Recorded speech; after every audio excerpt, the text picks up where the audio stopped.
Hello guys, നമുക്കിന്ന് സ്നൈഡറിൻ്റെ ഒരു Apfc പാനലിൻ്റെ set നോക്കിയാലോ. ഇത് 175 kVAറിൻ്റെ ഒരു പാനലാണ്. ഇവിടെ നെയിം പ്ലേറ്റിൽ നോക്കിയാൽ കാണാൻ കഴിയും. പാനൽ ഹൈബ്രിഡ് ആണ്. പിന്നെ പാനലിൽ നമ്മൾ കൺട്രോൾ ചെയ്യുന്നത് ഒരു TFT ടച്ച് സ്ക്രീൻ വഴിയാണ്. ഇതിൽ നമുക്ക് ലൈനിലുള്ള ആംസ്, പിന്നെ ഓരോ പാരാമീറ്റർ സെറ്റിങ്, പാനൽ എപ്പോൾ ഓഫായി, എന്തുകൊണ്ട് ഓഫായി, ആ എററുകളെല്ലാം നമുക്കിതിലാണ് അറിയാൻ പറ്റുക. താഴെ നമുക്ക് സർക്യൂട്ട് ബ്രേക്കറുകൾ, കപ്പാസിറ്ററിൻ്റെ സർക്യൂട്ട് ബ്രേക്കറുകൾ കാണാം. ഇവിടെ നമ്മൾ കാണുന്നത് ഡീട്യൂൺഡ് റിയാക്ടർ. ഹാർമോണിക് ഡിസ്റ്റോർഷൻ ഒഴിവാക്കാനാണ് ഡീട്യൂൺഡ് റിയാക്ടറുകൾ ഉപയോഗിക്കുന്നത്. റിയാക്ടറും കപ്പാസിറ്ററും സീരീസ് ആയിട്ടായിരിക്കും ലൈനിലേക്ക് കണക്ട് ചെയ്യുക. ഓരോ കപ്പാസിറ്റൻസിനും നോക്കിയാണ് ഇവിടെ സർക്യൂട്ട് ബ്രേക്കർ ഉള്ളത്. അത് ലൈനിൽ ഇപ്പോൾ എത്ര കപ്പാസിറ്റൻസ് ആണോ വേണ്ടത് നോക്കി ഓട്ടോമേഷനിൽ ഇവിടേക്ക് സിഗ്നൽ വരിക ചെയ്യുക. അപ്പോൾ ആ ബ്രേക്കർ ഓണാവും, അതിനനുസരിച്ചുള്ള പവർ ഫാക്ടർ ഇമ്പ്രൂവ് ആവും. താഴെ നിങ്ങൾക്ക് കപ്പാസിറ്ററുകൾ കാണാം.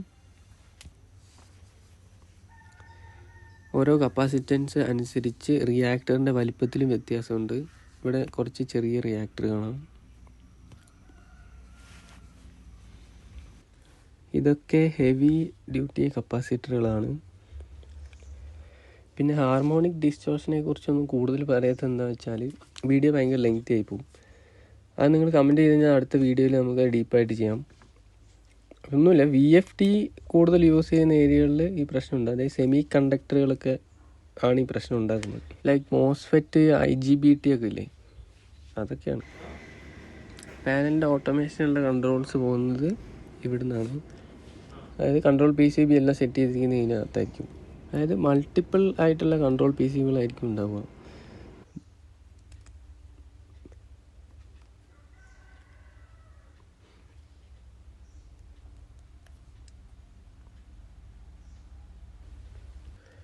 പിന്നെ ഓട്ടോമാറ്റിക്കായിട്ട് ഈ ഫങ്ഷൻ നടന്നിട്ടില്ലെങ്കിലും ഈ പാനലിൽ നമുക്ക് മാനുവലി കൺട്രോൾ ചെയ്യാൻ പറ്റും. അതായത് പഴയ കപ്പാസിറ്റർ പാനലുകളിലുള്ള പോലെ സ്വിച്ച് ഓൺ ഓഫ് സ്വിച്ചുകൾ കൊടുത്തിട്ട് അങ്ങനെയും ചെയ്യാൻ കഴിയും.